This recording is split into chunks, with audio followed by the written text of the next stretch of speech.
16 share છે તેમની પાસે 4,900ના ભાવે અને 2,105.60 એટલે 2,105 રૂપિયા 60 પૈસા તેમને અત્યારે ખોટ થતી દેખાઈ રહી છે અને હવે હોલ્ડ કરવા, નીકળી જવું કે પછી કઈ રીતે અહીંયા સલાહ બની રહી છે ટ્રેન્ડ માટે? અને જે લેવલ્સ આપણે જોઈ રહ્યા છે ટ્રેન્ડમાં ફરી એકવાર ઉતાર ચઢાવ સાથેનું કામકાજ આપણે જોઈ રહ્યા છે ઘણા સમયથી, શું વ્યૂ બની રહ્યો છે ટ્રેન્ડ માટે?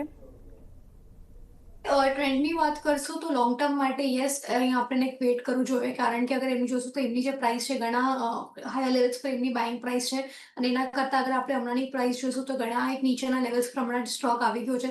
સો એવરેજ આઉટ કરવા માટે ઘણી સારી ઓપોર્ચ્યુનિટી છે, તો અહીંયાથી આપણે એવરેજ આઉટ કરવું જોઈએ. જે ક્વોન્ટિટીઝને એડ કરીને તેમની બાઇંગ પ્રાઇસ થોડી નીચે આવી જશે, અને સાથે જ થોડું અહીંયા આપણે લાંબા સમય માટે અહીંયા આપણને વેટ કરવું જોવું પડશે, કારણ કે નિયર ટર્મમાં મે બી આપણને રિટર્ન્સ આપણને શોર્ટ ટર્મમાં એટલું એક સારું આપણને મે બી આપણને ન મળે. બટ યસ, લોંગ ટર્મના પર્સપેક્ટિવથી અગર હું જોઉં તો લોંગ ટર્મ પર્સપેક્ટિવ હજી ઘણું હોલ્ડ કરીને રાખ્યું છે.